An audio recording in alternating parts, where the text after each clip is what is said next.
Okay, in 5, 4, 3, 2, 1.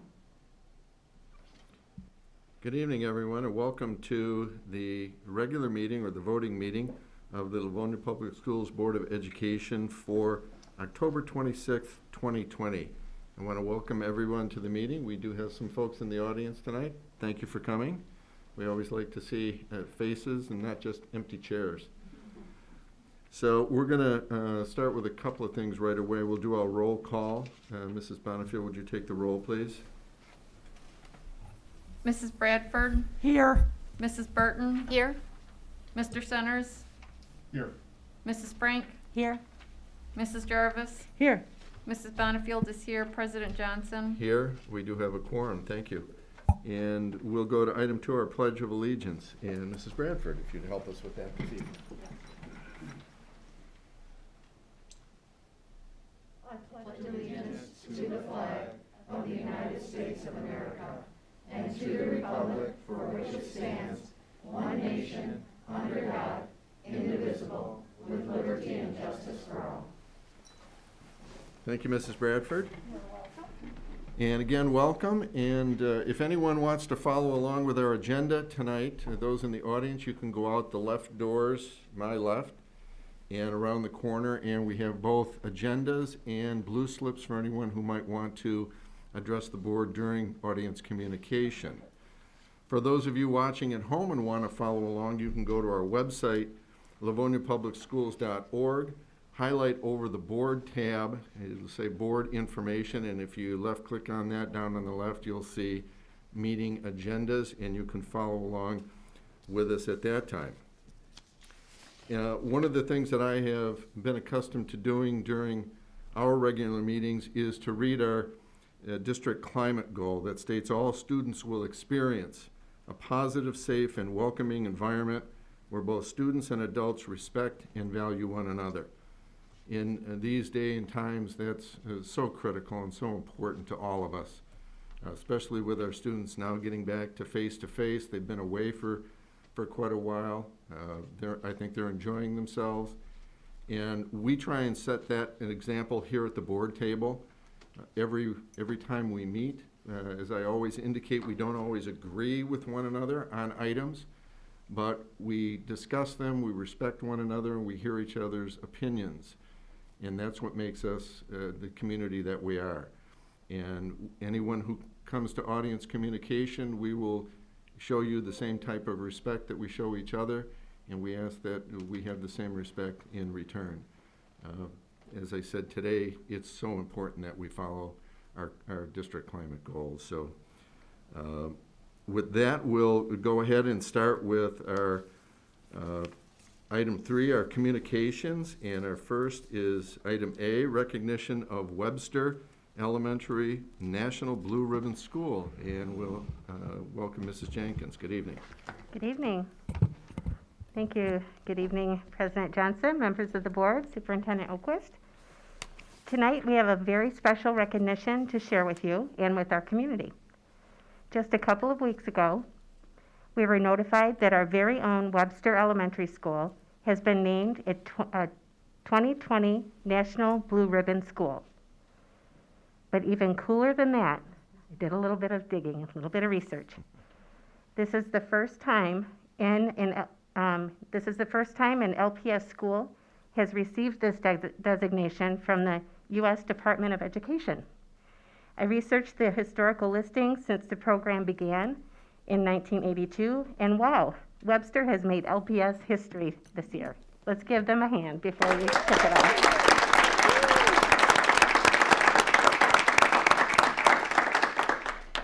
Before I invite Webster Principal Laura Boca and her guests to the podium, I'd like to tell you a little bit about the National Blue Ribbon School program.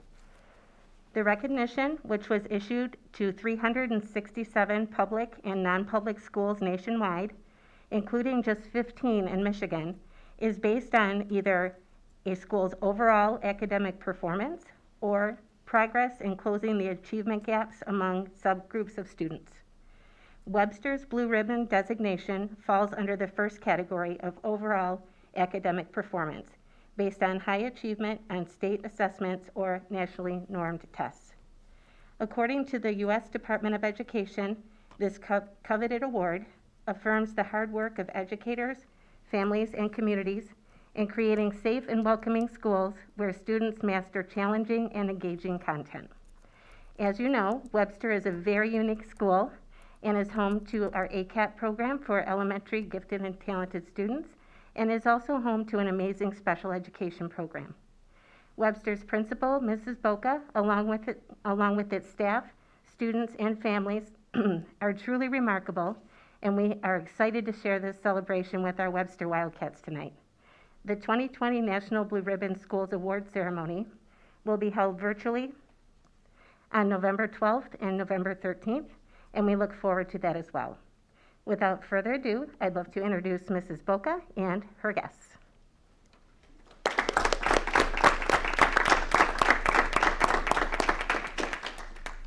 And before I turn it over to Mrs. Boca, we do have a special certificate. Come on up.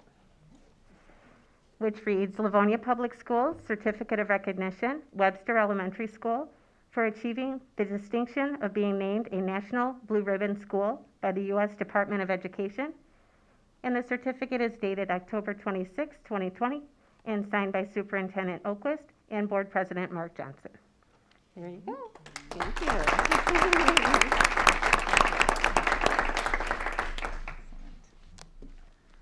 All right, I think if anybody wants to join me up here, you're welcome to. Except, yes. Camera shy.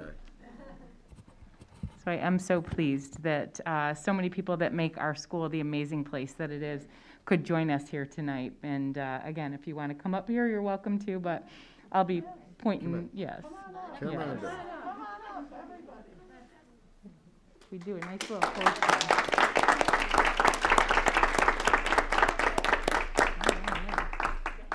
You guys want to stand right here? Scoot in, guys. All right.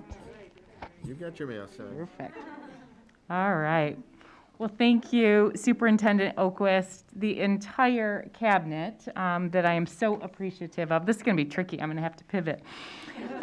President Johnson, our supportive Board of Education, many of you are former parents that I see sitting around here too, for this opportunity to celebrate this most prestigious accomplishment. This would not be possible without the commitment that you have made for our students by offering our environment, which engages our unique learners since 1976. I knew Mr. Green would be pleased with that historical point. By offering our program, the Alternative Classrooms for the Academically Talented, our students have opportunities to move at a faster pace and instruction provided in a way that allows students to explore content at a deeper level. Our students have the ability to achieve at high levels, have a passion for reading, are typically advanced mathematically, and have a natural curiosity that lifts their learning and the learning of their peers, as evidenced by their Blue Ribbon Award in the high achieving category. During our nomination process, I was asked to tell the story of our school, and I'm going to share some excerpts from that story with you now. We begin each day at Webster by reciting our oath. Our oath was written by one of our very own students years ago and is reflective of our school's culture. It begins with, I will be the best I can be as I start this new day. I will think clearly. I will take responsibility for my actions. The beginning of our oath indicates our commitment to bringing our best selves socially and academically each day. Our students have many opportunities to explore things that they are passionate about. Their voice is important in the classroom and in our school. I am pleased that some of our Wildcats could join us tonight. And while not quite comfortable enough to come to the podium himself, Aiden, this Wildcat right here, shared the following perspective with me. At my old school, the work was easy, and I got bored. But at Webster, the work is challenging, which keeps my interest and is more engaging. There are more kids like me at Webster, so I don't feel so alone. The next part of our oath captures our commitment to showing high levels of character. Our oath reads, "I will act wisely by caring for myself, my school, and the world around me." We are committed to having respectful interactions for each other at all times. One way we help our students to develop their fullest potential is by nurturing their social and emotional development by focusing on a specific character element each month. We also focus on the importance of having a growth mindset and exhibiting perseverance in all that we do. Amelia shares that one thing that I love about Webster is there are 0 bullies. The work is challenging, and it's not just that easy peasy stuff, right, Em? At Webster, my friends are more like me. At Webster, we're encouraged to share our ideas and work together. Our Webster community is diverse. This diversity leads us to our next part of our oath. I will care deeply. I will honor and respect friends, teachers, and family. In addition to our ACAT program, our school does house 2 special education programs. Our ACAT students care deeply about our students in these programs. Through understanding, while supporting their unique needs through friendship, modeling, and advocacy, they honor and respect their needs throughout the school day and beyond by being the best buddies around. We have an active and an amazing PTA that helps develop family engagement ideas and supports teachers with a generous allotment for classroom supplies to enhance student learning, and in addition provides appreciation celebrations throughout the year for our staff that we enjoy immensely. Without these valuable relationships, our school would not thrive as it does now. Our oath concludes with this: I am proud to be a Webster Wildcat. The Webster staff and students are truly proud of who we are, and I could not be more proud to work alongside them each and every day. With your support, we have been using what we know about our students to help us all move forward towards our shared vision and our goals. While we are pleased with the recognition that comes with the 2020 National Blue Ribbon Award, the most important is that this award validates all the hard work and dedication put forth by this fabulous staff each and every day. This staff, with our students and our community, make Webster a truly special place. You have an open invitation, when you're allowed to come in, to visit our amazing school, where our blue ribbon flag in November will fly proudly over Webster. Thank you so much for celebrating us and celebrating with us.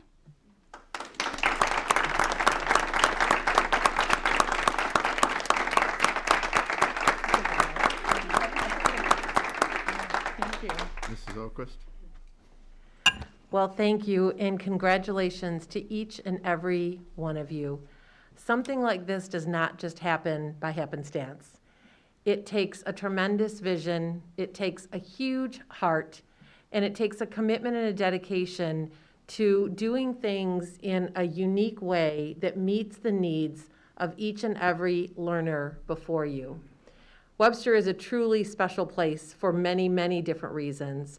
The leadership you provide, Mrs. Boca, each and every day, the advocacy you have for the children in your care, and for the staff with whom you work each day. We know how proud you are of Webster. Just so you know, to our Webster colleagues, parents, and students, Mrs. Boca adores you all. She sings your praises and is so very proud of what you do each day at Webster, as are we. What an amazing accomplishment. The very first National Blue Ribbon School in Livonia Public Schools. That is a tremendous accomplishment. You should all be so proud, and we certainly are of each of you. So thank you. Thank you for all that you give to each and every colleague, each and every student, and to really the whole family at Webster, because we know that that partnership, those relationships that you talked about, the parent community is so very strong and supportive. The staff is committed, and the students are superstars. So thank you so much. What a pleasure it is to have you all here with us tonight. Congratulations. Thank you.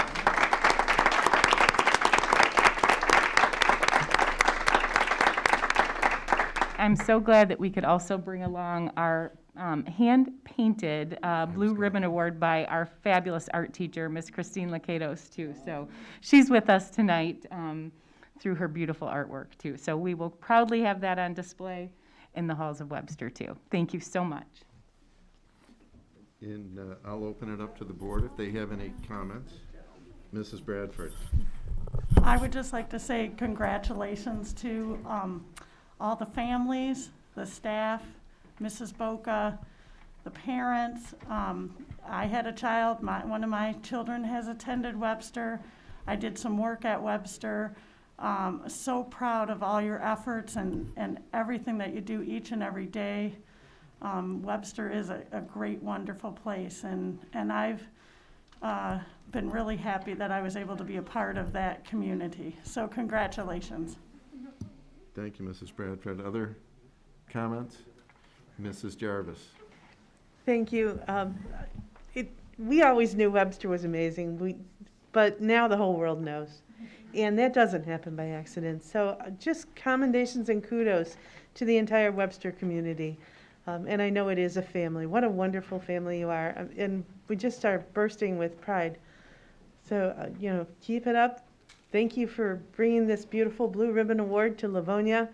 And I hope it's only the first of many years. Thank you, Mrs. Jarvis. Anything else?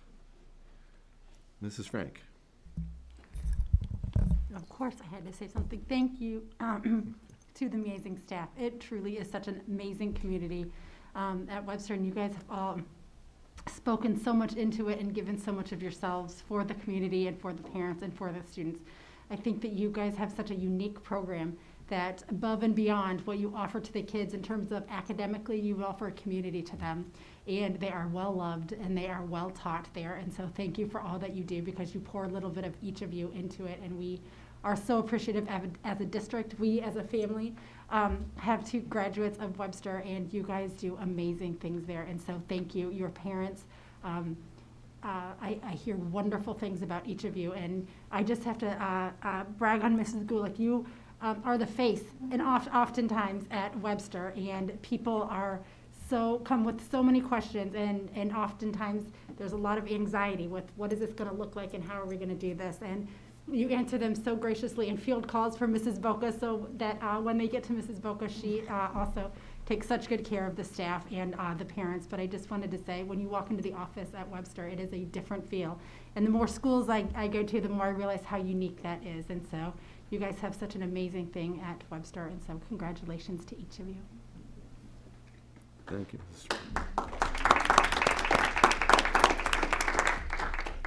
Anything else, board? Seeing none, again, thank you on behalf of the board. I was watching all of you as Mrs. Boca was speaking, and although you had a mask on, I could see the smiles on your faces.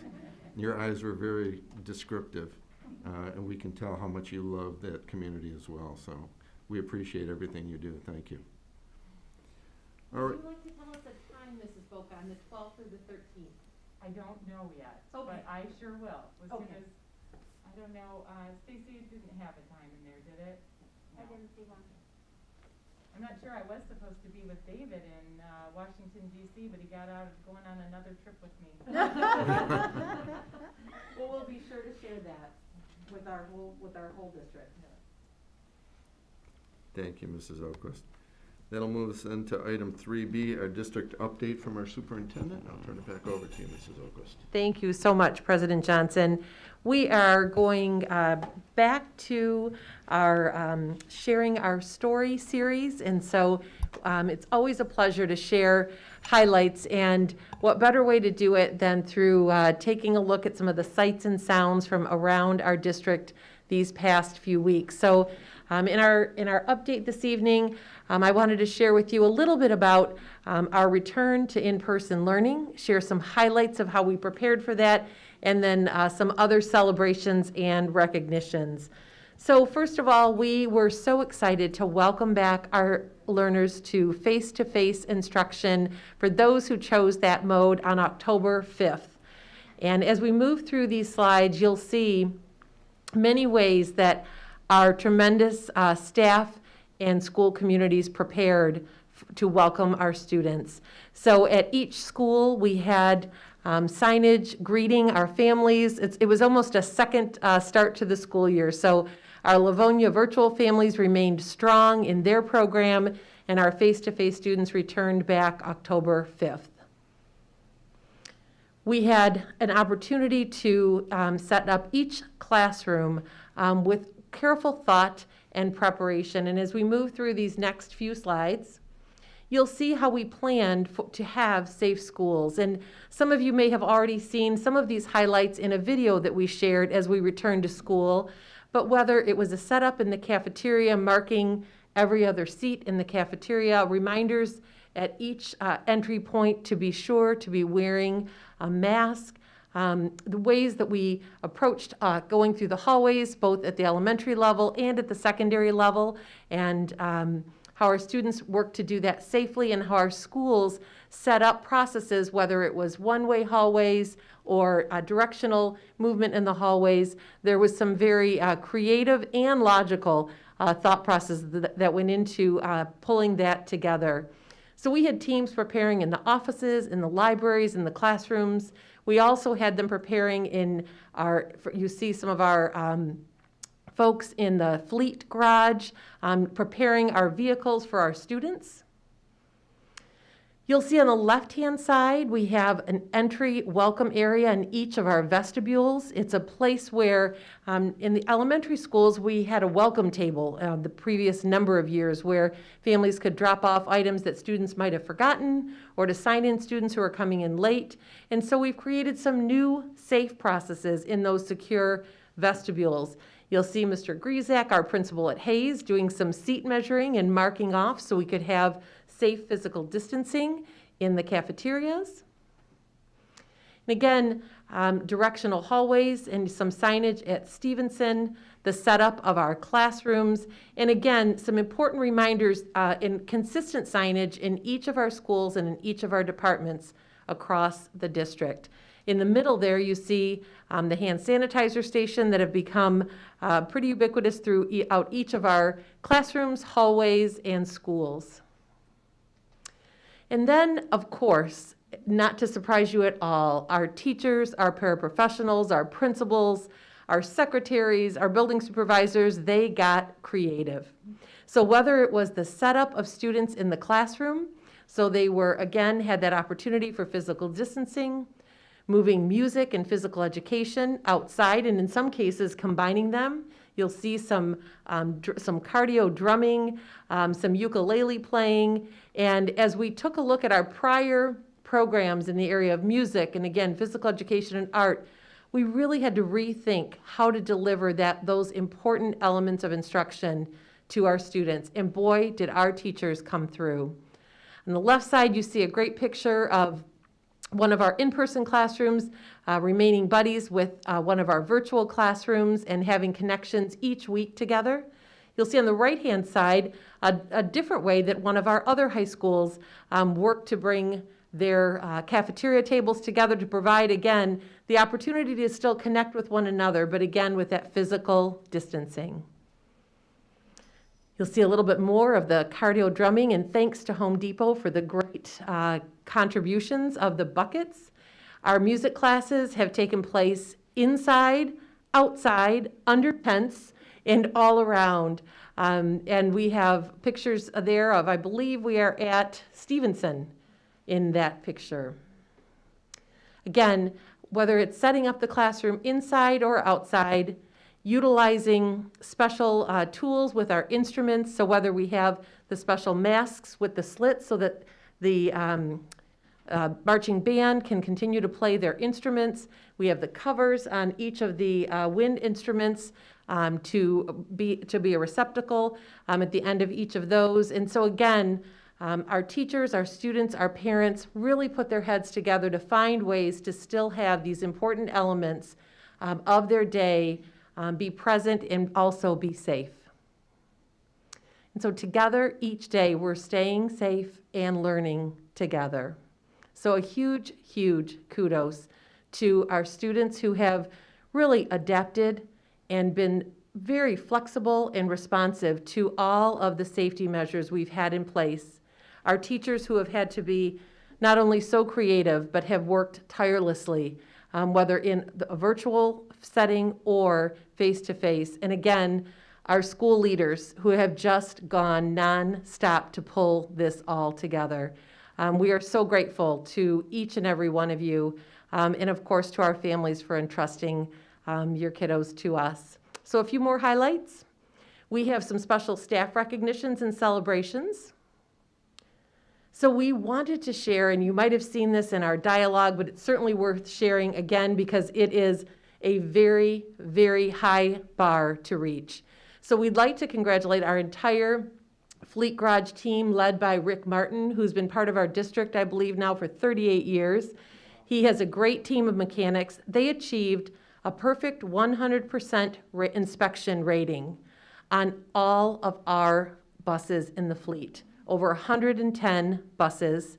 We have a small but mighty team that you'll see there in that picture on the left.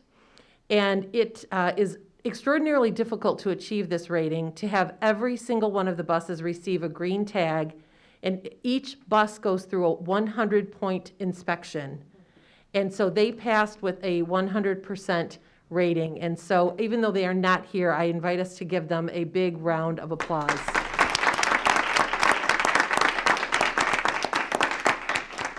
If you ever have the opportunity, they are an amazing team who work well together and certainly work under the tutelage and leadership of Mr. Martin. So we are grateful to each of them because transporting our children safely each and every day is an extraordinarily high priority to all of us. So thank you to them. A few more kudos. We'd like to congratulate our very own Mr. Wenstrom, who this year is serving as the president of the Michigan Elementary and Middle School Principals Association, otherwise known as MEMSPA. So there is John receiving his ring and his gavel, and he does a tremendous job advocating for children across this state and being a wonderful representative of the leaders, not only in our district, but throughout the region and the state of Michigan. And this may sound like familiar good news to you, but we never tire of sharing it. Churchill Band Director Mrs. Herring has once again been named a finalist for the Grammys. So she has been identified once again as a 2021 Music Educator Award nominee. She is in the top 25 semifinalists, and we are hoping that the third time is the charm. So if anything, to be in this category, in this recognition, multiple years running certainly speaks to the effort she puts forth, and we'd like to congratulate her. And more staff kudos. We had a really enjoyable evening a few nights ago with the Wayne County Parent Advisory Committee. So I know Dr. Terriel was able to join us for that special event, and we'd like to congratulate Mrs. Gogola from the LTP program and Amanda Campo from Johnson Elementary, who were both received special recognition from the Wayne County PAC. And we had an opportunity to hear about some truly amazing educators who have made an impact in the lives of the students with whom they work. And so it would be difficult for me to point out from here, but both Mrs. Gogola and Mrs. Campo are on the screen. And normally that's an award ceremony that's hosted at Wayne County RESA. But we were very pleased to have Mrs. Kara Clark and Mrs. Eileen Brandt, who were the parents who nominated these two wonderful educators. So congratulations to them. Sure, let's clap.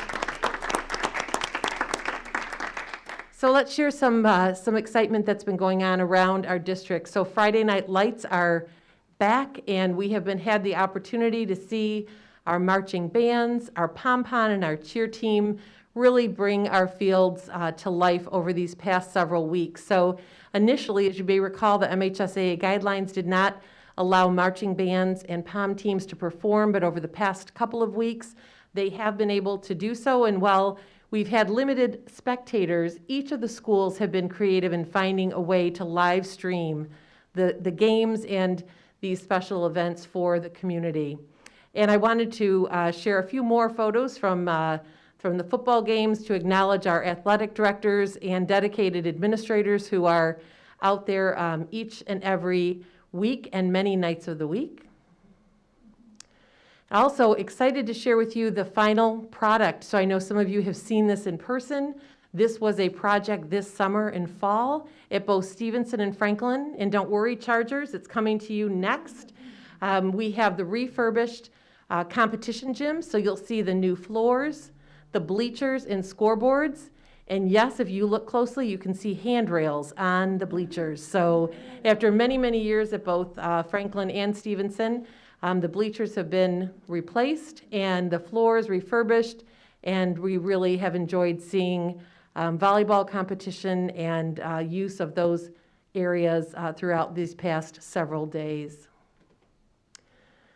Well, we have a number of cross-country runners. You see some highlights of our middle school and high school runners. Our teams have had great success, and what a sport of dedication and perseverance and grit is the life of a cross-country runner. So you'll see some highlights there.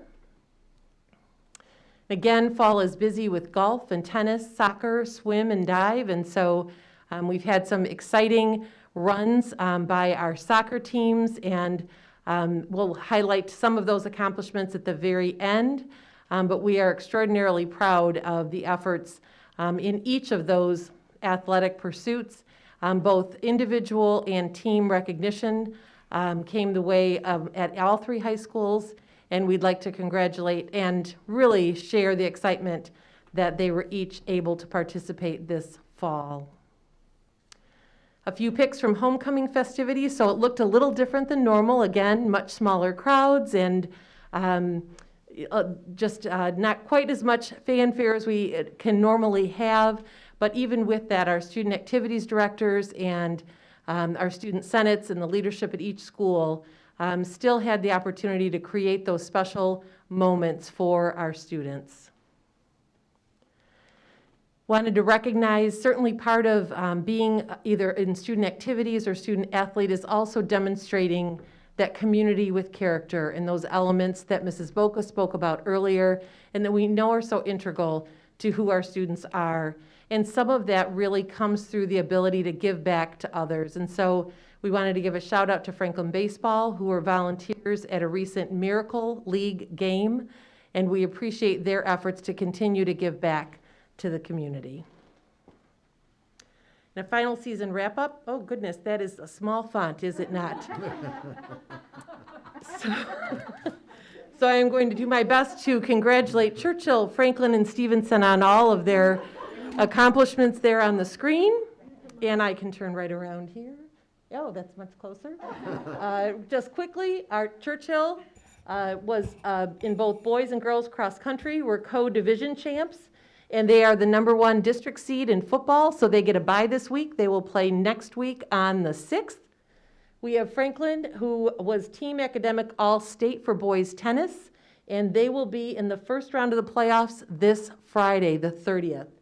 Finally, at Stevenson, boys tennis were division champs. Boys soccer were district and conference champs and made quite a run into the playoffs, and really just lost in a heartbreaker 5-4 last Thursday, but boy, did they give it a great run and were certainly fun to watch throughout the season.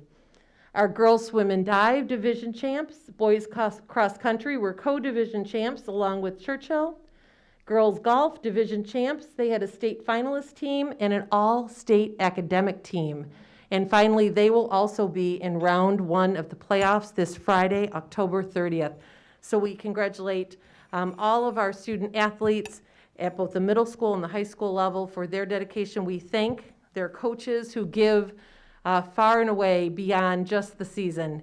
It's before the season, it's during the season, and it's after the season for each of those coaches. And we appreciate the commitment of them and our athletic directors and student activities directors to make those opportunities happen. And that is it for my district update. I have one more item. I wanted to be sure that this evening we had our families and our staff look for an important email from the district. So I sent out an update along with a letter from the Wayne County Health Department. So as you know, one of the things that we are committed to doing each and every day is really maintaining a very close and watchful eye on COVID-19 cases within our community, within our region, within our county. We partner very, very closely with the Wayne County Health Department and Wayne County RESA, as well as our neighboring districts, to not only monitor that data, but to determine what impact it may have on our delivery of instruction in the district. And so I wanted to be sure to let our staff and our community know that we sent home a letter this evening with, again, an update from me on behalf of the district as well as the Wayne County Health Department. And so I'd encourage folks to look at both of those and know that we continue to make that a priority each and every day.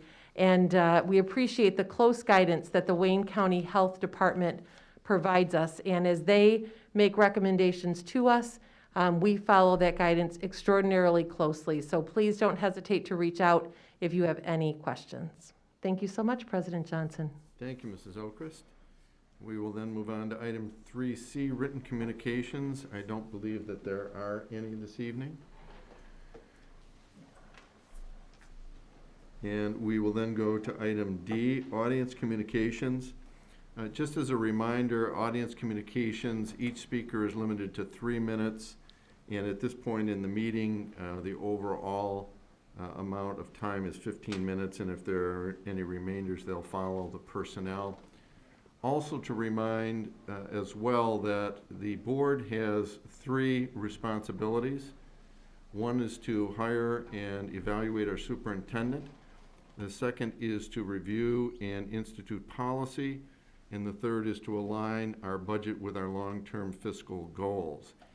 So anyone speaking before the board, keep those in mind. If you have a question that you need a response to, and it falls within any of those 3 items, then it will come from the board. If the item relates to what we call our day-to-day items or activities of the district, and your question relates to that, then it will come from our administration. So I have just one blue slip tonight, and it's from Eric Johnson. For a moment, I thought my son was here, but he can neither read nor write, so. Good evening, Mr. Johnson. How are you? Doing, sir? Ladies, gentlemen, members of the board. I come before you with COVID. There was a lot of communication going around. Nobody really knew what was going on since February. On August 5th, an email was sent out by Livonia schools speaking about the returning to school. One of the parts of that was if we return to completely virtually, that we would be required to sign up for the Livonia virtual. On 6 p.m. on the 11th, an email was sent out from the Livonia board, or Livonia schools, stating that we would be returning to school with the return to school plan, which would begin virtually, and there would be also the Livonia virtual full-time. Now, with that 18-hour response time in order to make sure my kids were enrolled properly into the school, we did sign them up for the virtual, expecting that to be required as the district started virtually. Fast forward to the end of September, we come to find out that my 3 kids were not signed up for the return to school plan, but they were set up for the virtual through the end of the semester. I met with Shelley Robinette multiple times. Of the 3 children I was concerned about, I was able to get 2 of them to return to school. On the 15th, when I spoke to her last, I was told that the Livonia board would no longer allow children to change from virtual to in-person. And now I have 2 children that are returning to school, and 1 I get to take with me to drop them off at the bus stop and watch her sisters go to school.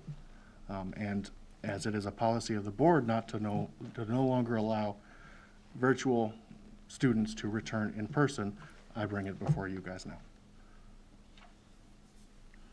I do want to say thank you to Shelley Robinette. She's been very helpful in this. She's communicated with me lots. I've met with her multiple times. So I bring it to you as the last step in what I can do for my child. Thank you for coming tonight, Mr. Johnson. We appreciate it.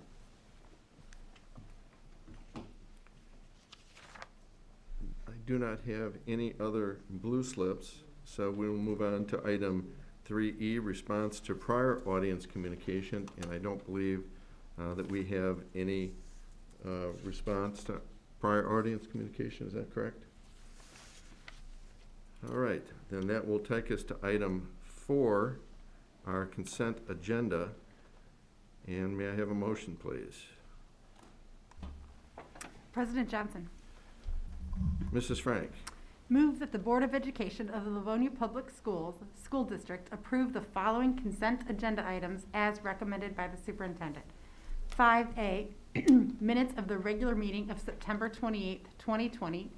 5B, minutes of the special meeting of October 12th, 2020. 7A, approval of resolution for summer tax collection. Support.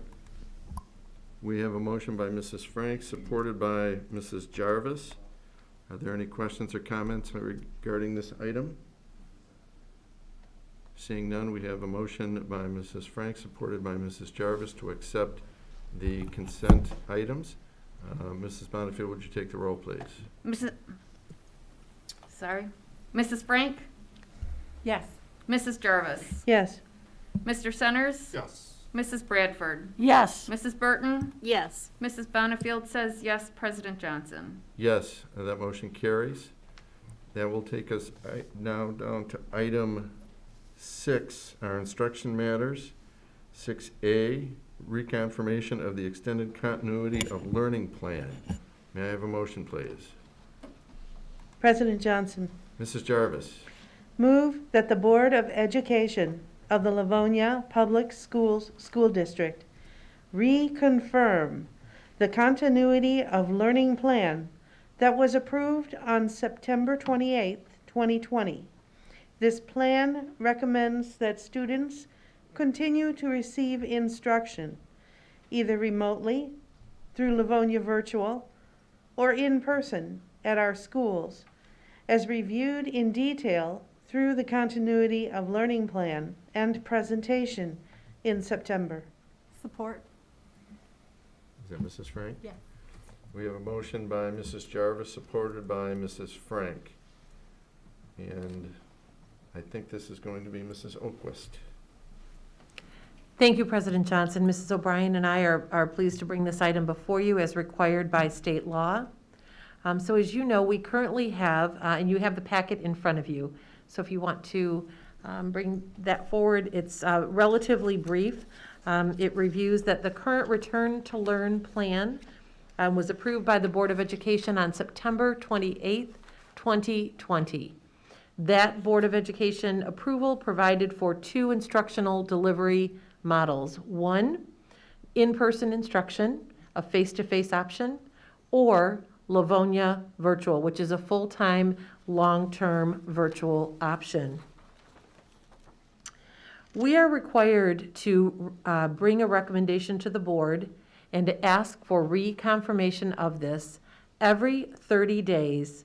The board is to review the instructional delivery method along with reviewing weekly two-way interaction rates.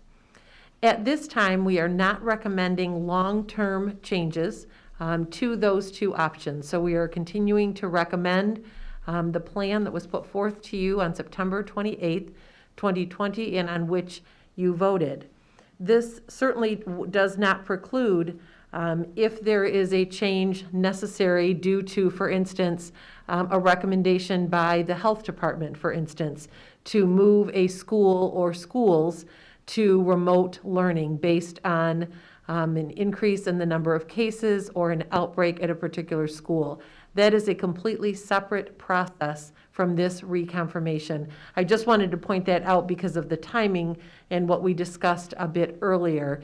So again, reconfirmation is required for every school district in the state of Michigan based on the Michigan compiled law 388.1698A of the School Aid Act that was passed in August of 2020.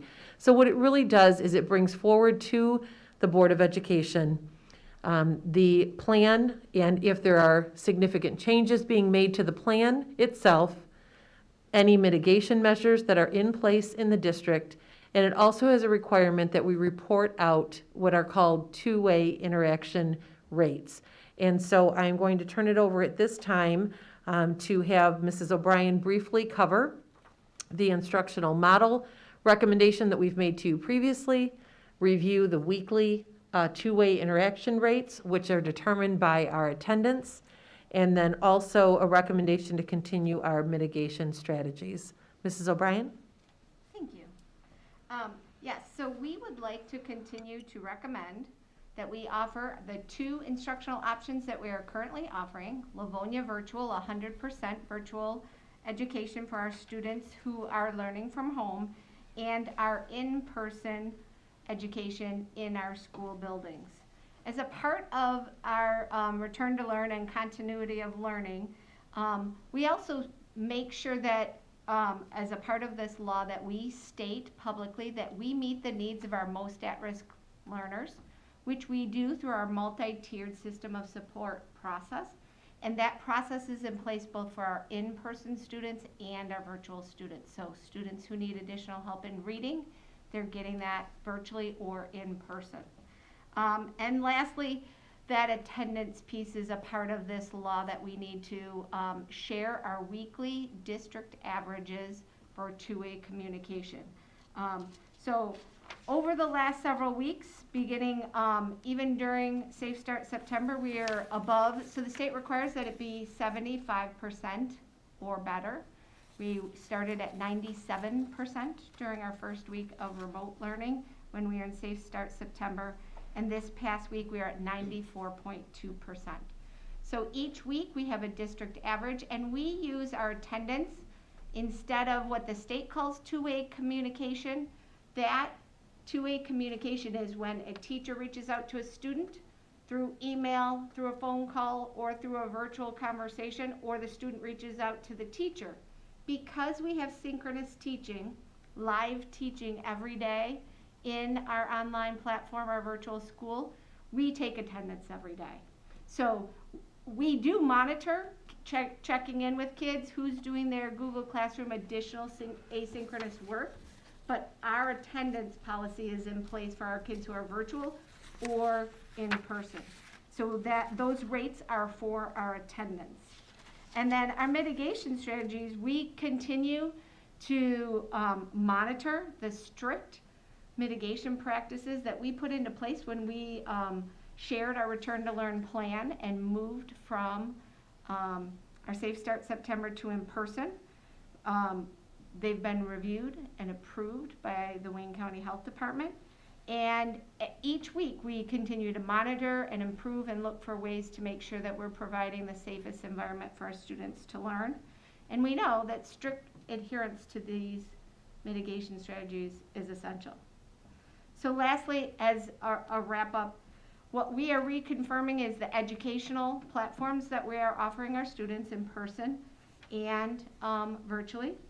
We monthly need to share with you our attendance rates, our two-way communication as the state calls it, and share with you any changes in our mitigation strategies in our schools.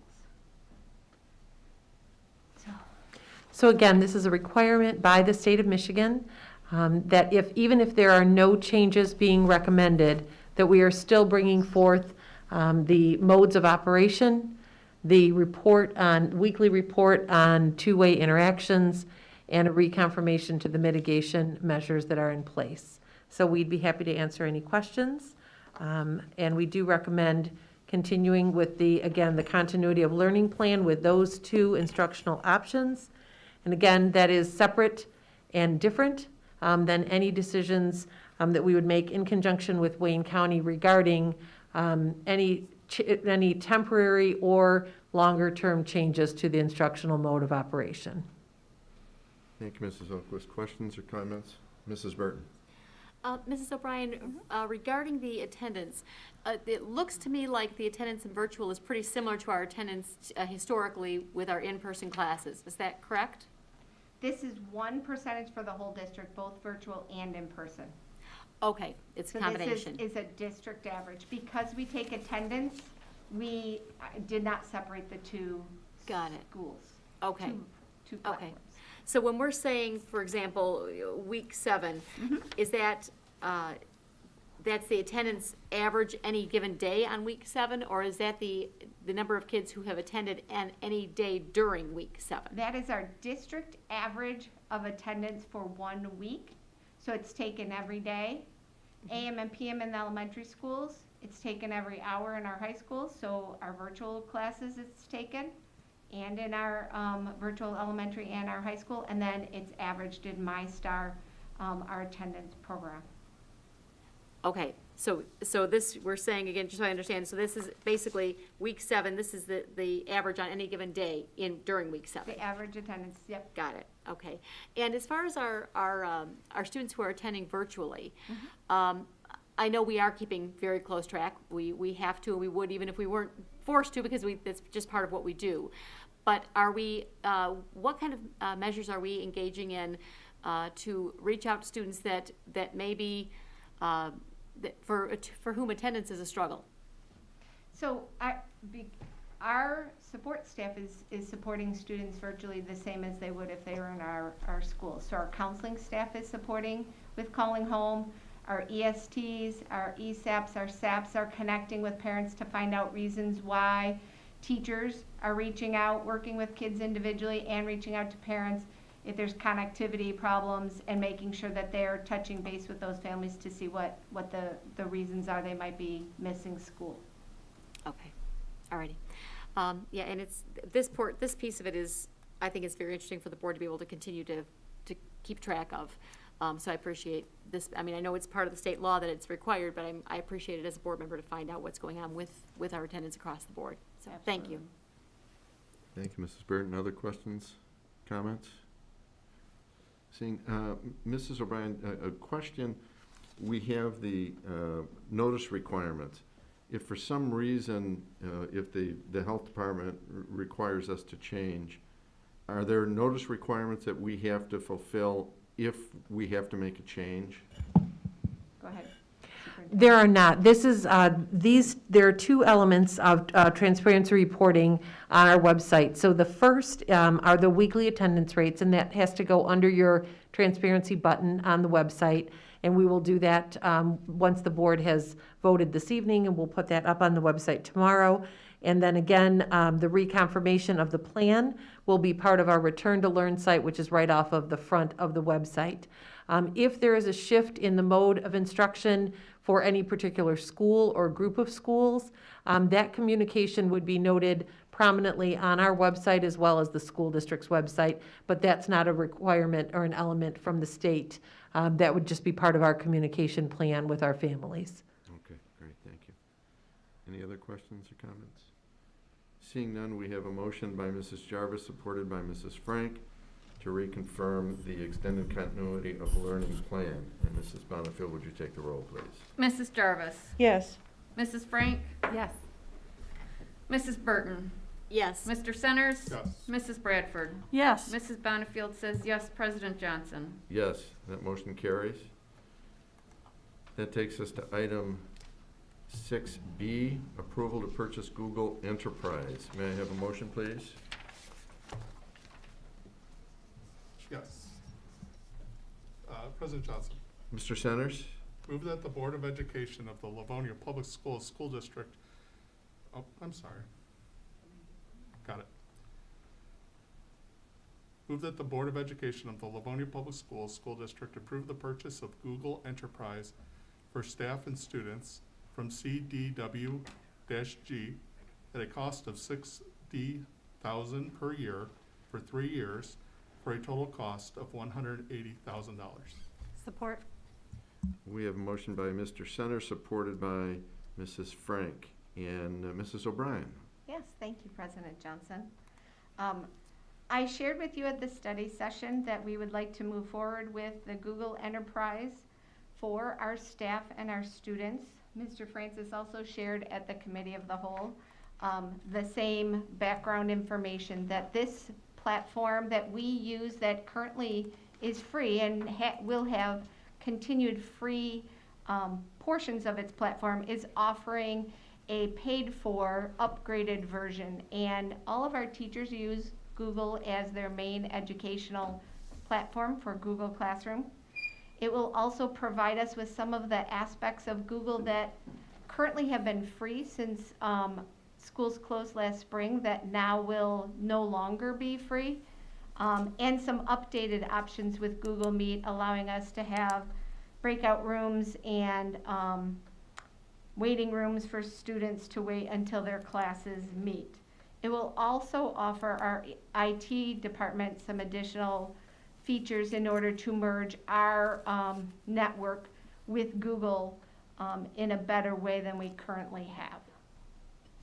So we would like to move forward with this recommendation of purchasing a 3-year license with Google Enterprise at $60,000 a year for 3 years. Thank you, Mrs. O'Brien. Questions or comments from the board? Mrs. Burton. Yes, this was discussed at length in our committee of the whole, as frankly, all of our voting items have been. But for those who may not have heard that meeting, I believe this is very important.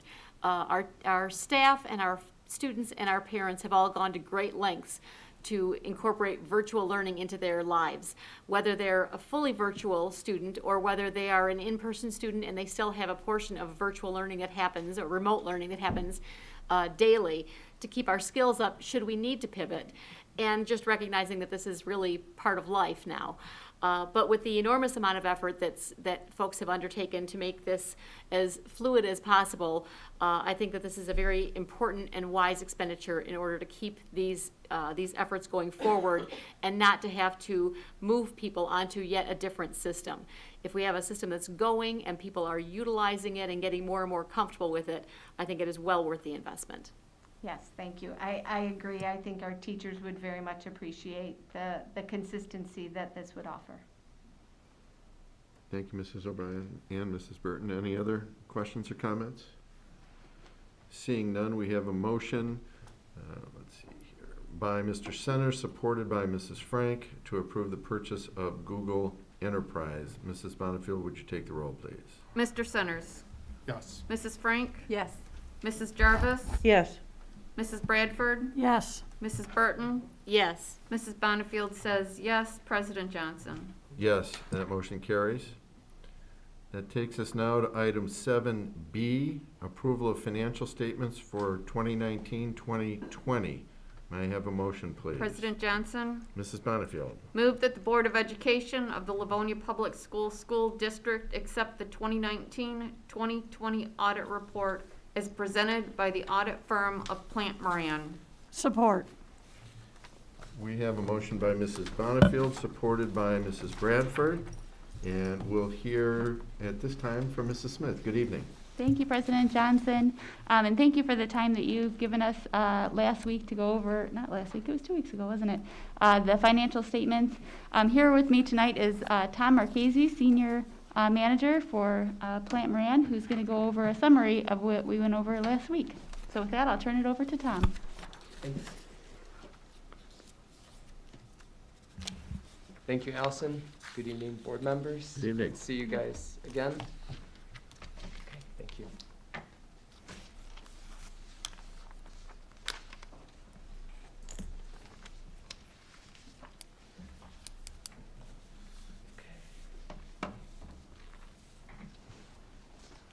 So, I guess I'll start off with a high level of what we had done over the course of our audit.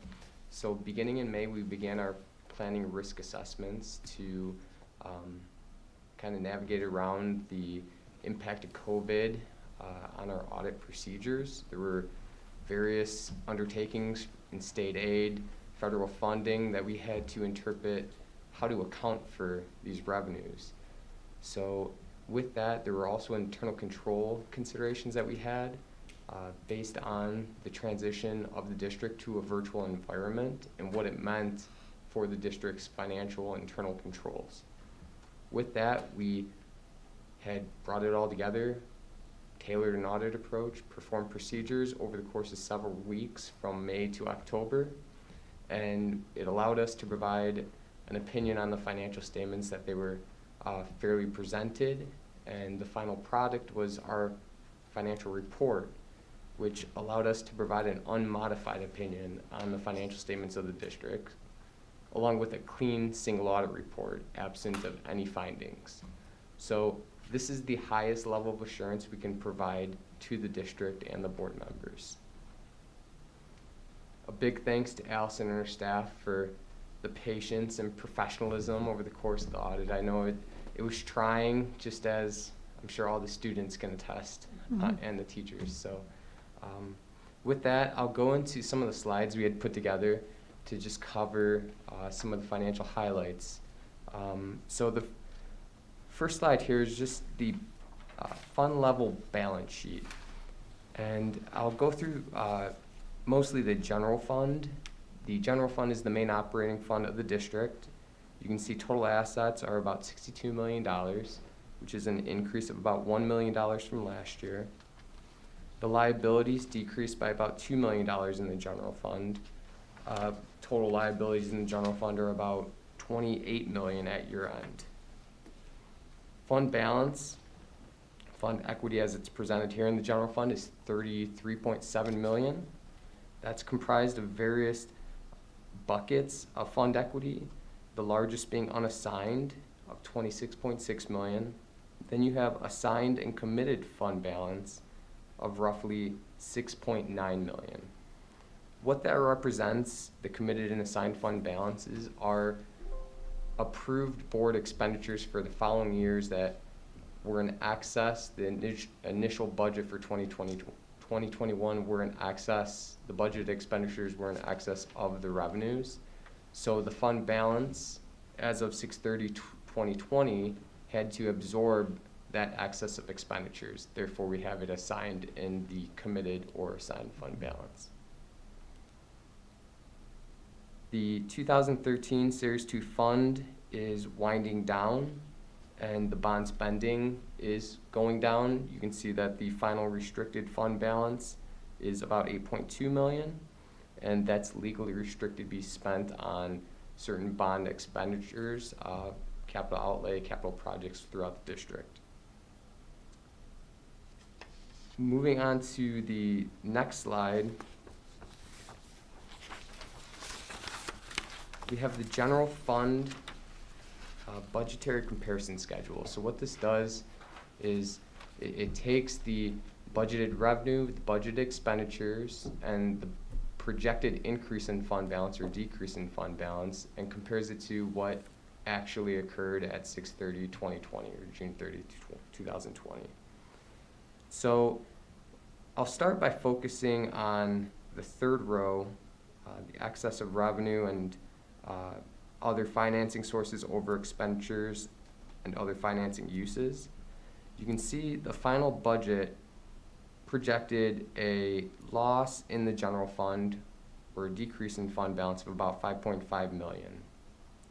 The actual increase in fund balance was $2.9 million. So that produces a variance of about $8.4 million. And where these variances stem from are favorable results of actual results to what was budgeted. So you have more than expected revenue of approximately $6.9 million and less than expected expenditures of $1.5 million.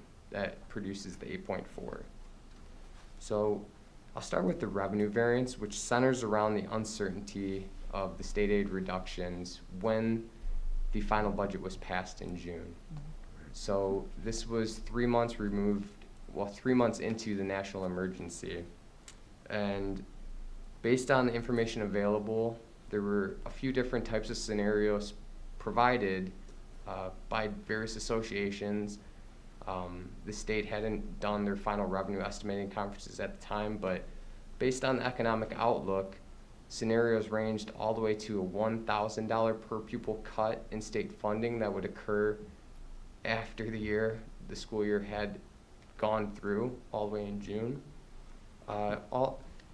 down to about a $200 per pupil cut. So school districts throughout Michigan ultimately adopted budgets featuring $500 to $700 per pupil cuts in state aid funding. Ultimately, the state revenue estimating conferences in August communicated a $175 proration of state aid. That caused the $6.7 million increase in actual revenue compared to the budget. So you can see that explains most of the revenue variance of budget to actual, and as you can see, this information came to light well after the school district had adopted the final budget. The second element to look at within the variance is the less than expected expenditures. So with that, I'll bring up what we typically look for best practices of sound budgeting.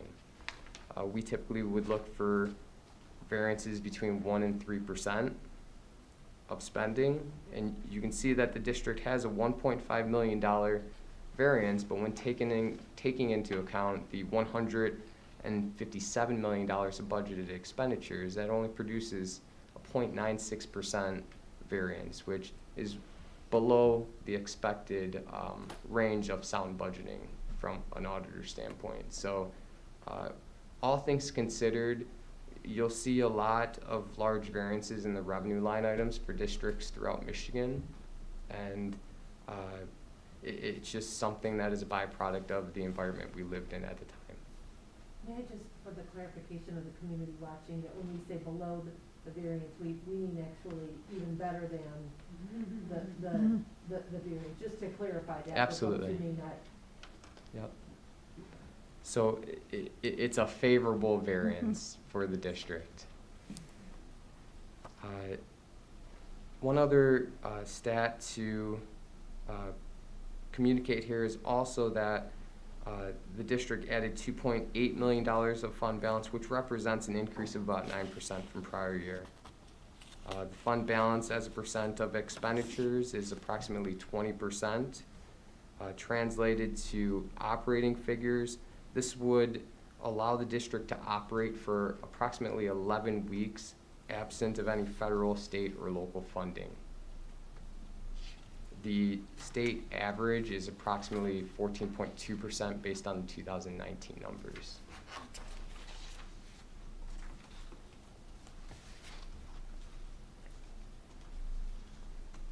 This next pie graph just illustrates the general fund revenue broken out by component. There was $158.3 million in the general fund revenue. One item to note is that this graph does exclude the funded projects fund activity. The $158.3 million is a decrease of $1.7 million from last year, or 1%. And as you're aware, the largest portion of funding, about 73%, comes from the state. So the state's portion includes the state foundation allowance as well as the categorical funding.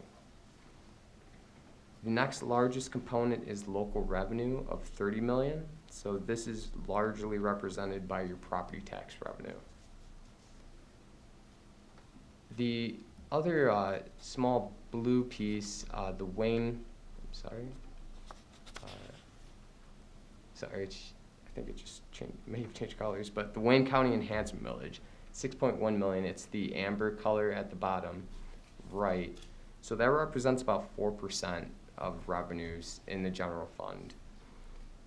This enhancement millage revenue was passed in 2016 as a 6-year enhancement millage approved by voters in Wayne County. It's slated to expire with the 2021 levy. It's on the ballot for renewal in November, but it's potentially an expiring revenue, meaning there's no certainty beyond 2022 that it would be funding provided to the district. At $6.1 million, that's certainly a significant chunk and something to be mindful of as the poll results come in. The next graph is a breakout of the district's expenditures by object type.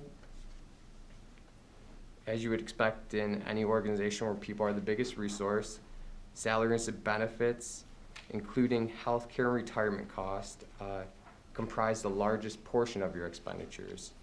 In 2020, they comprised 91%. This is an uptick to last year when they were 89% within these buckets. One takeaway from the chart involves the retirement cost. You'll notice that they've increased slightly from last year. One kind of way to look at it is that for every dollar spent on salary and wages, 40 additional cents would be required for the retirement cost. So that is a bit of a striking number, especially as this figure has continued to rise in recent years.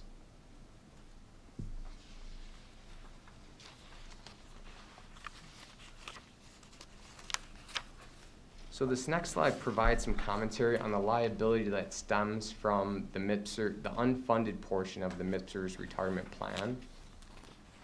So the pension and OPEB liabilities, as they're defined under accounting rules, provides the school district with a requirement to report this estimated liability for the unfunded portion of the retirement plan. So the estimate's determined by an actuary based on various assumptions, life expectancies, investment returns, healthcare cost trends, and with that, the actuary provides a liability amount, or the unfunded position of the plan. At June 30th, 2020, the school district was required to report, along with all districts in the state that participate in their MIPSR's retirement plan. The district reported a $365 million liability for the pension liability, along with a $79 million liability for the OPEB portion. The OPEB portion being other post-employment benefits, largely meaning health care costs and health insurance for retirees.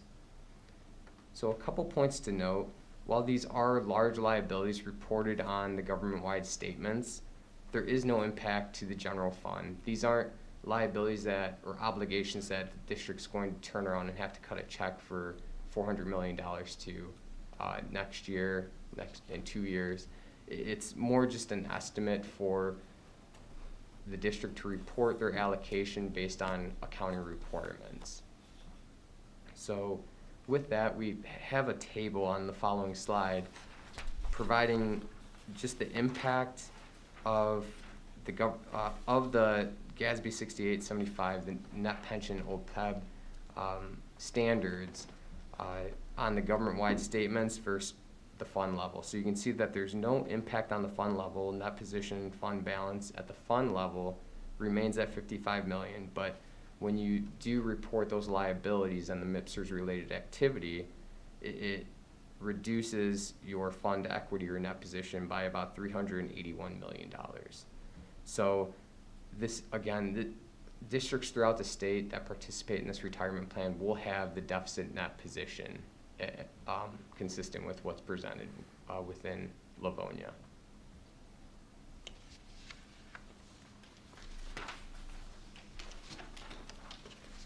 So this next line graph provides the general fund revenue and expenditure trends over the past 10 years. As recently as 2013 and 14, the district had an excess of, the district incurred fund balance decreases. So for the past 6 years, the district has added to the fund balance. You can see the cost of education continue to rise, especially as they relate to employment retirement costs within recent years.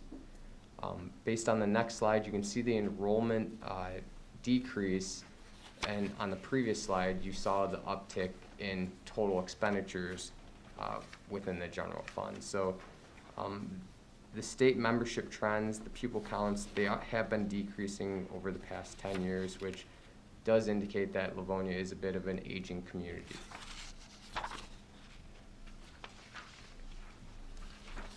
The final informational graph we have here is just general fund balance as a percentage of expenditures. So we have the green bar at the top over the past 10 years. So the Michigan School Business Officials provides or prescribes a 15 to 20% fund balance as a percent of expenditures. You can see that for 2020, the district has landed just above that 20% threshold. Since the district, or since 2014, the district has improved their fund balance from 2.72% up to 21%, which is on the higher end of that MSBO range. Very few districts, particularly one the size of Livonia, have monitored and managed their fund balance to this extent. We do commend the district for it. The stability in fund balance allows the district to forego the short-term borrowings while waiting for the state aid, and keeps dollars in the classroom rather than paying interest on these short-term borrowings. These fund balance levels are also factored into the district's bond ratings. Healthier fund balances, among other items, do correlate to higher ratings. So gauging the landscape, the revenue landscape past 2021 is difficult. We had mentioned the potentially expiring enhancement millage revenue after 2022.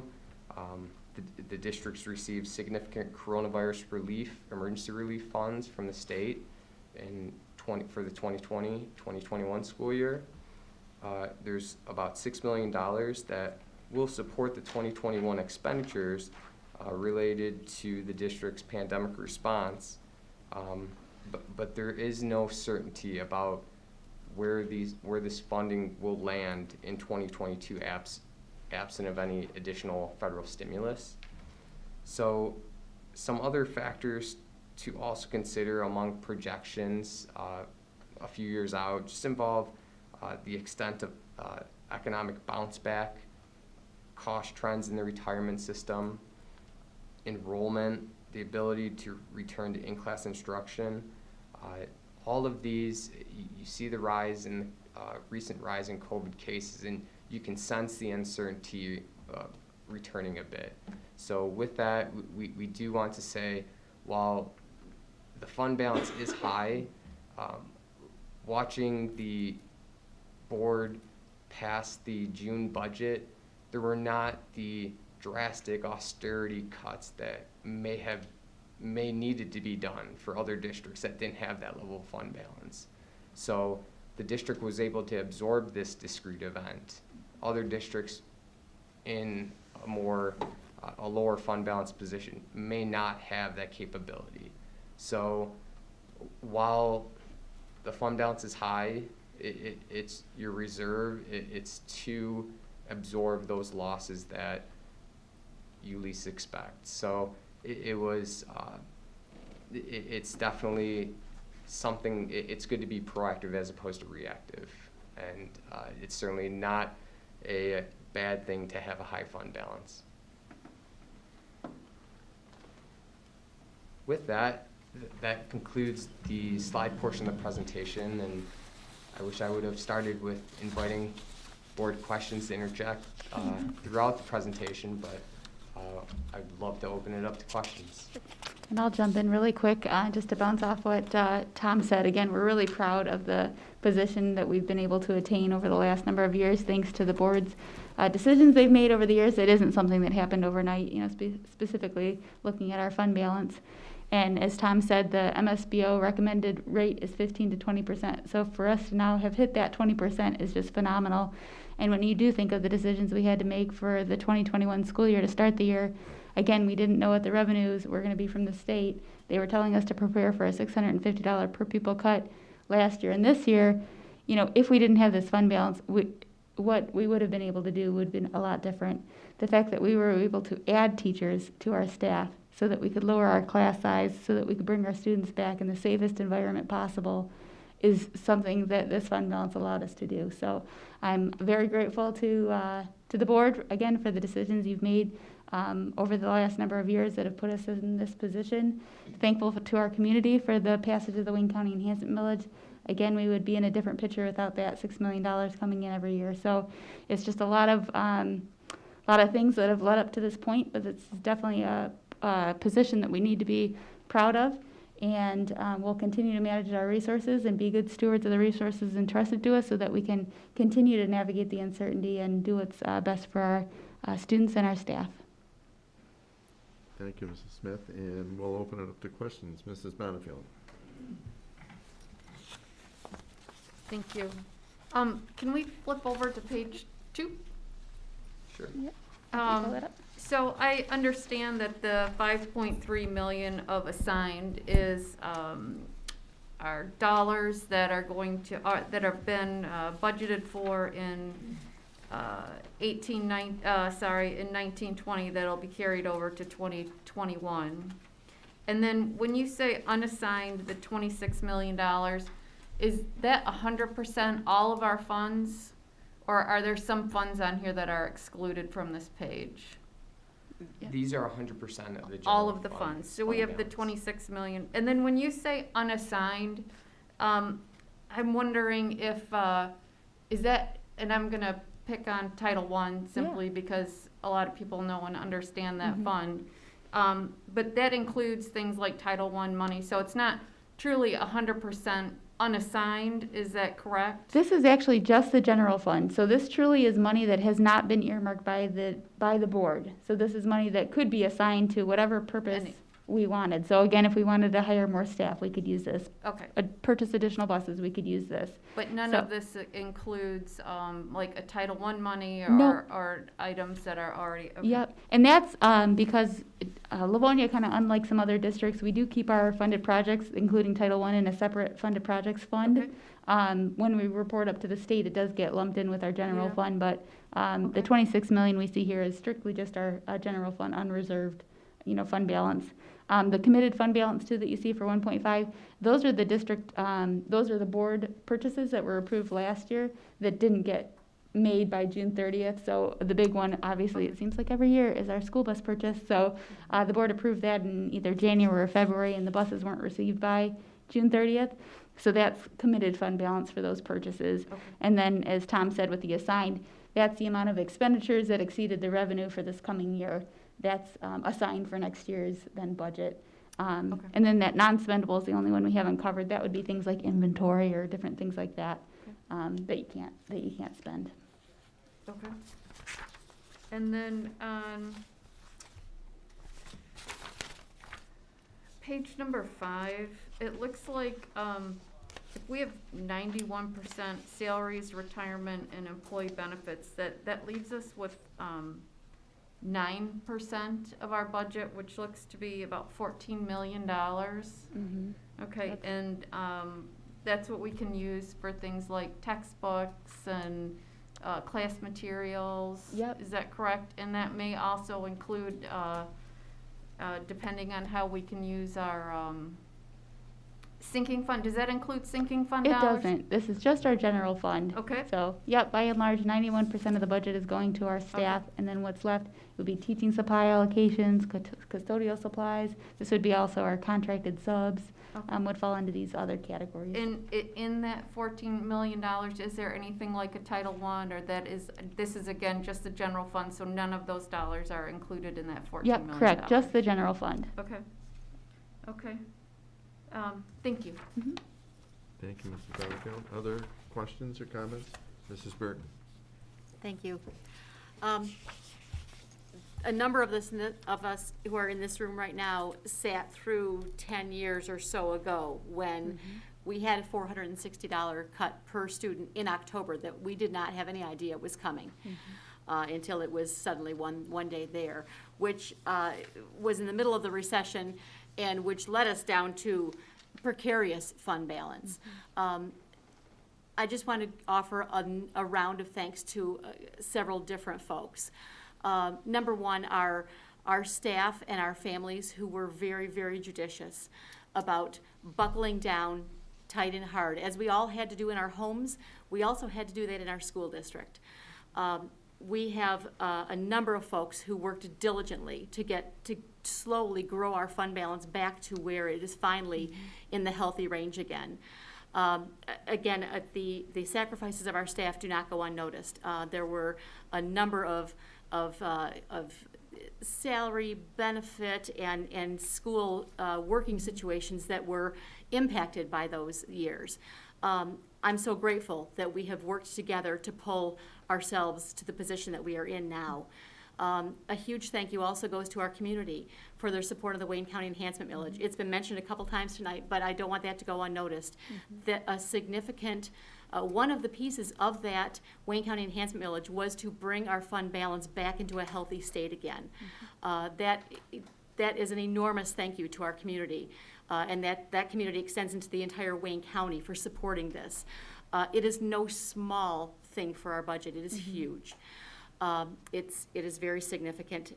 It has allowed us to grow our fund balance. It's also allowed us to improve our textbooks and supplies. When I say textbooks, I mean a lot of that is virtual, is online now. It may not be a hard copy book, but the cost is the same. Whether we're purchasing an online license or purchasing a physical book, the costs are the same, and we've been able to improve our curriculum through that Wayne County Enhancement Millage.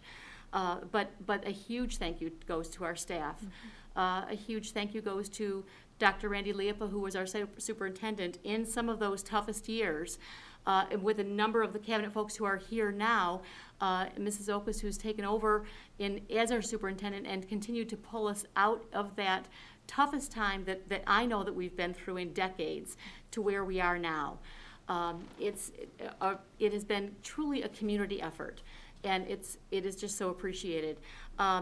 Occasionally, we are asked if we're just going to continue to grow the fund balance. That has not been the goal of the board, and any time that I've been sitting on this board. Our goal has always been to get it into the 15 to 20% range, so that when things like a $420 or $60 cut happen in the middle of a school year, or when a COVID happens, because we'd like to think these things never do. But in just 10 years, we've had 2 such instances that have been potentially devastating financially on a school district. So it is not, at least my desire, I've never heard it be my board members' desire, to grow the fund balance beyond where we are now. But this has been the goal, is to get it to where we are so that we can weather things like a COVID or other strange, unanticipated situations, and still offer excellent options for our students and an excellent education experience. I'm very, very proud that we can offer the range of options that we can for our students, both in the classroom and extracurricular, and to be able to pull it off in the middle of this pandemic is commendable. And that is with the efforts of so very many people, but that can only happen when we have a healthy fund balance to work from. So I'm so appreciative to our community for their financial support, and to our staff and our cabinet, our administrators, who have been able to help us make decisions, and to the board over this past 10 years that's been able to approve going forward in the direction that we have to finally get us to this point. So just a huge round of thank yous. Just to build on that too, at home, when you see that the fund balance is increasing like that is, you might think it's at the cost of our students. And I'm so proud of the additions we've been able to add so that this hasn't been at the cost of our students, that it's been a fine balance between the additions we've made into the classrooms. What comes to mind is our literacy coaches and our instructional coaches that have been added over the years. We've been able to add additional student support staff to our ranks. Just a number of, additional wonderful things we've been able to do, and while still increasing the fund balance to the point where it is. So that, I think, again, we should be proud of. And the other point I wanted to make, just adding on to what you said, Ms. Burton, about our intention isn't to continue to grow, the fund balance. We wanted to get it, where it was within the recommended range. And we not only say that, but we live that out by the decisions that are made. And I know you recall last January when we found ourselves in a better financial position, we came back to the board with some recommendations on additional expenditures. So one of them that we're pleased we were able to do is help our staff with some additional health insurance contributions to help offset the increased cost of insurance. We were also able to do some additional supply allocations. We did classroom libraries at the elementary level. We were able to do additional teaching supply allocations at the secondary level. We did additional instructional support, again at our elementary level. A number of things, because again, we realized that where we were financially, that we could do those things. So again, we don't just say that we then carry that out in the decisions that we make with our budget and our resources. Thank you, Mrs. Smith. Other questions or comments? Mr. Centers? Just real quick, I do want to echo a couple points Mrs. Burden had said. You know, my first couple of years on the board, we were sitting around tables in this room, and we had little lists of things listed, and we were debating which ones would be the less impactful on students, and we were making really, really painful choices, and it was really grueling and tough.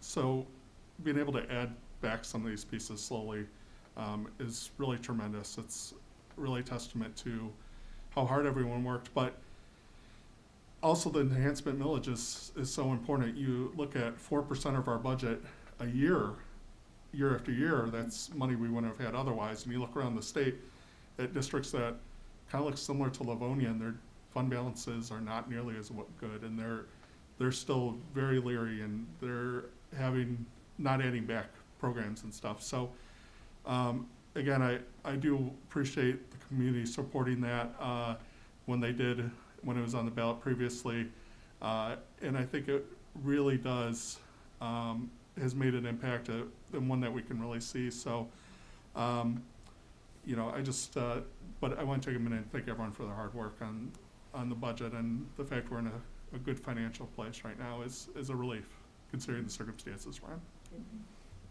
Thank you, Mr. Centers. Other questions or comments?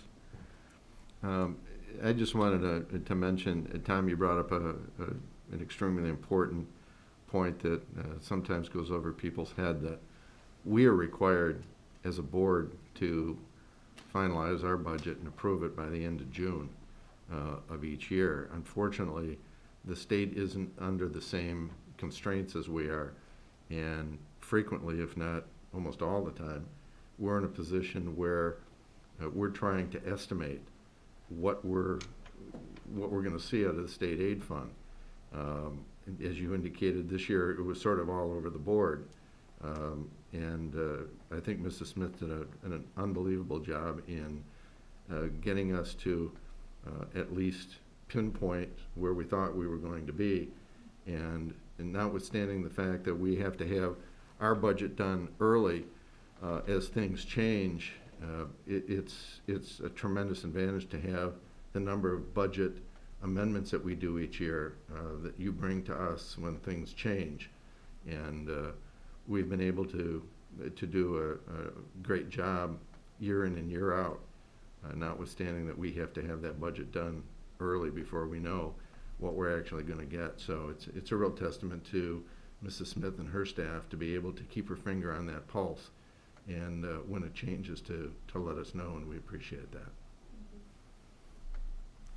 Anything else?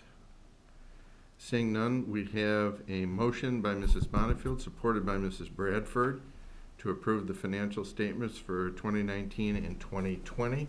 Mrs. Bonifield, would you take the roll, please? Mrs. Bonifield says yes. Mrs. Bradford? Yes. Mrs. Jarvis? Yes. Mrs. Burton? Yes. Mrs. Frank? Yes. Mr. Centers? Yes. President Johnson? Yes, that motion carries. That takes us then to item 7C, approval of change order for design firm. May I have a motion, please? Thank you so much. Thank you, Tom. Have a good night. President Johnson, Mrs. Burton? move that the Board of Education of the Livonia Public Schools School District approve the change order for HED Harley Ellis Devereaux for the Phase 2 Board Office Architectural Services for a total amount of $15,035. Support. We have a motion by Mrs. Burton, supported by Mrs. Bradford. And we'll hear from Mrs. Smith again. Thank you very much, and again, thank you for the time we were able to spend on this at last week's committee meeting. Just a reminder again, we started this process back in the fall of taking a look at the central office, board office. Once we had completed our final school building under the 2013 bond and that renovation, we started conversations of, is it time, is there something we should be doing here at the central office? Again, we've got parts of the building that are well over 100 years old, and this newer section, which is no longer new.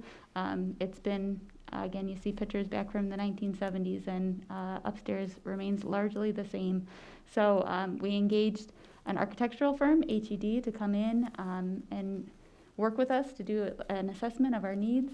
They're now working on some architectural designs that we could use in the event that we did decide to move forward with the project. And once they got digging into that, they've come up with a few things, again, because of the age of the building, some things that weren't accounted for, some things that are going to take some additional time on their part to complete. So they've made this request of a change order.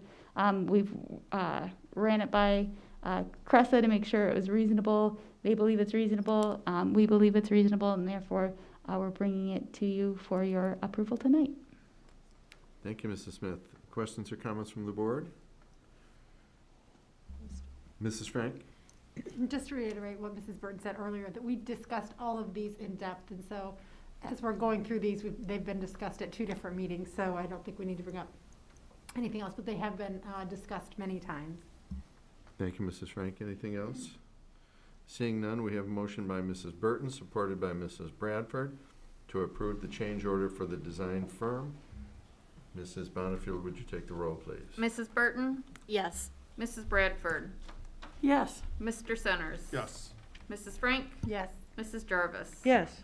Mrs. Bonnefield says yes. President Johnson? Yes, and that motion carries. Thank you.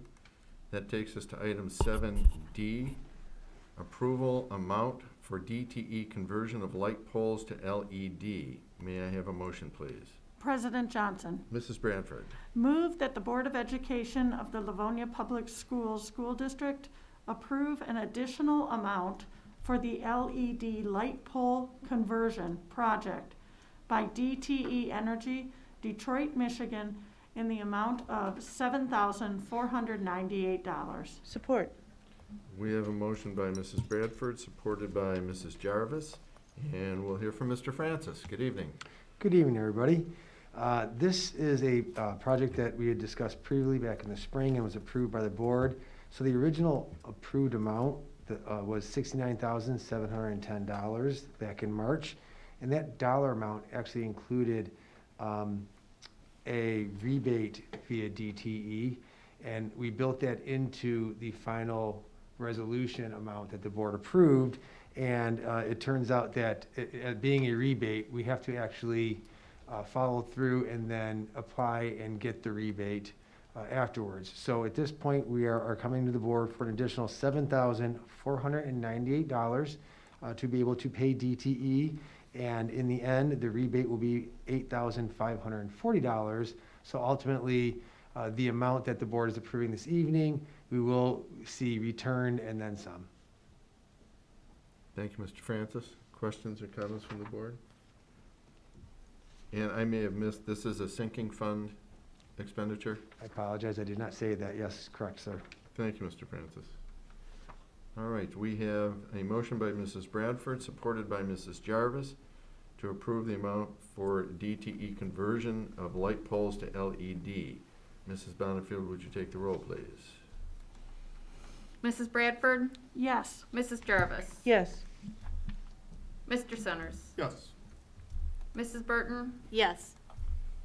Mrs. Frank? Yes. Mrs. Bonnefield says yes. And President Johnson? Yes, the motion carries. Thank you. That takes us to item 7E, approval to purchase mobile devices. May I have a motion, please? President Johnson. Mr. Centers. Move that the Board of Education of the Livonia Public Schools School District approve the purchase of mobile devices and charging carts from CDWG, Vernon Hills, Illinois, in the amount of $1,168,190. Support. We have a motion by Mr. Centers, supported by Mrs. Frank. And again, Mr. Francis. Thank you. This proposed purchase is a combination of 2013 bond funds and sinking funds to pay for it. It is a purchase of 1,850 Microsoft Surface 2 devices. A quick rundown, the Microsoft Surface Go 2, it has a 10.5-inch screen, is 1.2 pounds, has a 10-hour battery life on a charge, and we are also adding protective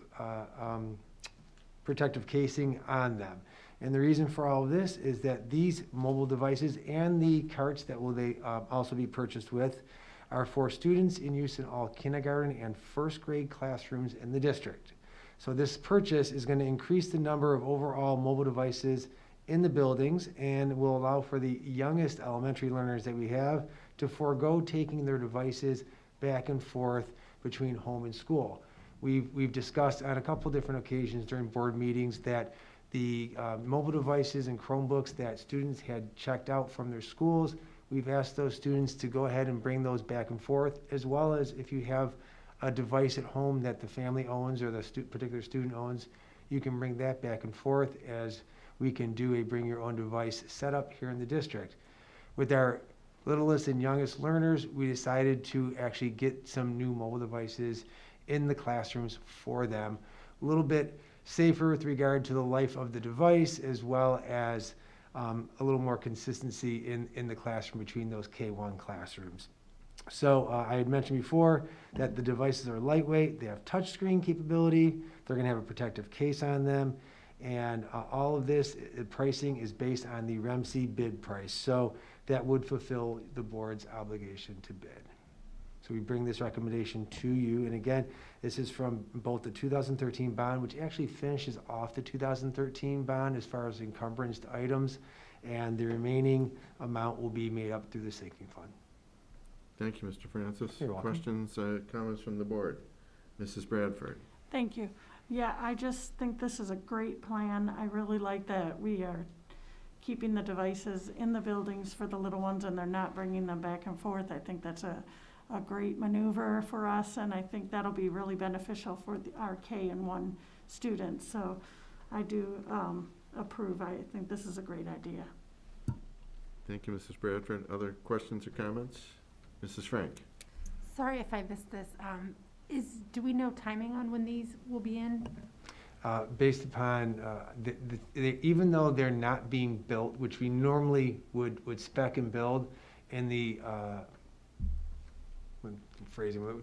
to expedite it, we are actually buying essentially a shelf-built item. Even with that, though, it will take several weeks to get in. They're being shipped from several different locations. Then they have to be, it's not just the shipping, but we are having a third party actually configure and set them up. The carts need to be configured, the machines need to be configured. They then all get loaded in and delivered. So we're really looking at probably a 7 to 8 week period with all of those events occurring. If you were to build a machine, you tack on another 7 to 8 weeks with just potentially the build, 6 to 8 in the build process, and then some of the other items. So this actually cut it probably more than half. Okay, thank you. Thank you, Mrs. Frank. Other questions or comments? Seeing none, we have a motion by Mr. Center, supported by Mrs. Frank, for the approval to purchase mobile devices. Mrs. Bonnefield, would you take the roll, please? Mr. Centers? Yes. Mrs. Frank? Yes. Mrs. Jarvis? Yes. Mrs. Burton? Yes. Mrs. Bradford? Yes. Mrs. Bonnefield says yes. President Johnson? Yes, that motion carries. Thank you. That will take us to item 8, our personnel matters. And item 8A is teachers for approval. May I have a motion, please? President Johnson. Mrs. Frank? Sorry.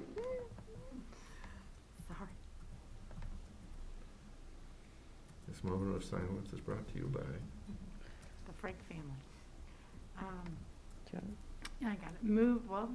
Move that the Board of Education of the Livonia Public Schools School District accept the recommendation of the superintendent and offer employment for the 2020-2021 school year to the teachers listed on the attached document. Support.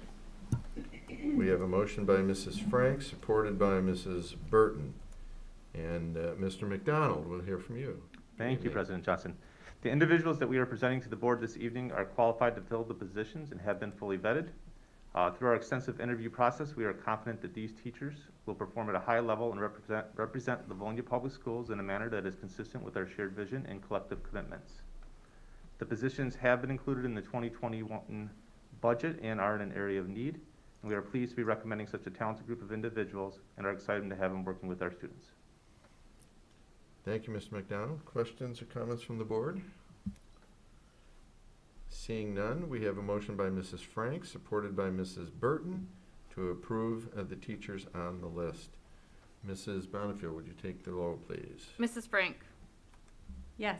Mrs. Burton? Yes. Mr. Centers? Yes. Mrs. Jarvis? Yes. Mrs. Bradford? Yes. Mrs. Bonnefield says yes. President Johnson? Yes, that motion carries. That takes us then to item 8B, teachers for tenure. May I have a motion, please? President Johnson, Mrs. Jarvis. move that the Board of Education of the Livonia Public Schools School District accept the recommendation of the superintendent and acknowledge that tenure status has been granted to the following teachers, effective on the respective date. Alicia Bashawati, October 19th, 2020. Julie Modson, September 7th, 2020. Anna Stack Peer, October 22nd, 2020. Support. We have a motion by Mrs. Jarvis, supported by Mrs. Frank. And once again, Mr. McDonald. Thank you. These teachers have successfully completed the district's requirements for probationary teachers, including years of service, evaluations, overall performance, and well as student growth. We have carefully reviewed all of their supporting documents, and based upon our review, as well as the recommendation of their building principals, these individuals have achieved tenure status with the Livonia Public Schools. Thank you, Mr. McDonald. Questions or comments from the board? Seeing none, we have a motion by Mrs. Jarvis, supported by Mrs. Frank, to approve the tenure status of the specified teachers. Mrs. Bonnefield, would you take the roll, please? Mrs. Jarvis? Yes. Mrs. Frank? Yes. Mrs. Bradford? Yes. Mrs. Burton? Yes. Mr. Centers? Yes. Mrs. Bonnefield says yes. President Johnson? Yes, motion carries. Thank you. That takes us to item 8C, leaves of absence. May I have a motion, please? President Johnson? Mrs. Bonnefield? Move that the Board of Education of the Livonia Public Schools School District accept the recommendations of the superintendent and approve the request for leaves of absence as listed below. Ann Kelly, October 22, 2020. Courtney Taylor, November 2, 2020. Support.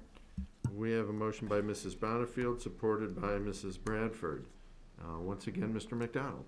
Tonight, we bring you 2 employees who are requesting leave for the 2021 school year, and this request has been made in accordance with their collective bargaining agreements. And I ask that you consider approval of said requests. Thank you, Mr. McDonald. Questions or comments from the board? Seeing none, we have a motion by Mrs. Bonnefield, supported by Mrs. Bradford, to accept the leaves of absences for the teachers listed. Mrs. Bonnefield, would you take the roll, please? Mrs. Bonnefield says yes. Mrs. Bradford? Yes. Mr. Centers? Yes. Mrs. Burton? Yes. Mrs. Frank? Yes. Mrs. Jarvis? Yes. President Johnson? Yes. Motion carries. Thank you. That takes us to item 8D, resignations. This is for board information and does not require a vote, which then takes us to item 8E, retirements. May I have a motion, please? President Johnson? Mrs. Burton. Move that the Board of Education of the Livonia Public Schools School District adopt the attached resolutions of appreciation for the services rendered by Pamela Tochachi, Karen Frisky, Janice Gonzalez, Deborah Janowski, Loretti Nesty, and Mary Newell. Support. We have a motion by Mrs. Burton, supported by Mrs. Bradford. And once again, we'll hear from Mr. McDonald. Thank you. Tonight, we bring before you 6 employees who will be retiring. As these employees leave the Livonia Public Schools, they take with them a combined total of 129.4 years of experience. And on behalf of the administration, I would like to thank them for their dedicated years of service that they have provided the students of Livonia Public Schools. And I ask that the board adopts the attached resolutions of appreciation. Thank you, Mr. McDonald. Questions or comments from the board? Mrs. Burton. When I looked over this list, I noticed that we think of retirements, we think mostly of teachers or secretarial positions, but it's an interesting variety, and it usually is. We have occupational therapists, teachers, social workers, paraprofessionals on this list. There's so many people that go into educating our students. And often it's folks who are behind the scenes, it may not be in the front of a classroom of 20 or 25 students. But just wanted to say thank you. And in thinking about this, and I think about it every time we vote on retirements, there's not an adequate way to say thank you for a career of service. But just know that your years have been impactful on so very many students, and we do thank you for your service, Livonia Public Schools. Thank you, Mrs. Burton, well said. Any other questions or comments? Seeing none, we have a motion by Mrs. Burton, supported by Mrs. Bradford, to accept the resolutions of appreciations for our employees who are retiring. Mrs. Bonifield, would you take the roll, please? Mrs. Burton, Yes. Mrs. Bradford, Yes. Mrs. Jarvis, Yes. Mr. Centers, Yes. Mrs. Frank, Yes. Mrs. Bonifield says yes. President Johnson? Yes, that motion carries. Again, congratulations and best wishes on the next chapter. That'll take us now to item 9, hearing from board members. We don't have any specific items under this heading this evening, so as has become customary, I will open it up to my colleagues for any comments that they may have this evening. Another a quiet board. Alrighty. I do have just 1 or 2 items. We have now been back in school face-to-face for a while, and I just want to thank not only our staff, our teachers, our administrators, but our students as well, who have just done an outstanding job. They've done everything that we've asked. They've gotten accustomed to wearing the masks and our measures that are in the classroom, and I just want to give a shout out to all of them for a job well done, and just keep it up. Anything else? Is there any other business to be brought before the board tonight? Mrs. Frank? I think it was mentioned earlier that the Wayne County Enhancement Millage is on the ballot, on the very back of the ballot. And that is coming up for vote before we have our next meeting. And so we talked about earlier the impact it has had on our general fund budget. And so I would just encourage our community to continue to get out and vote for that. It makes a difference in the classroom. So we've talked about it several times at board meetings. But again, I think that this is our last board meeting before that vote takes place. So thank you. Thank you, Mrs. Frank. Anything else? If not, then we are adjourned. Thank you.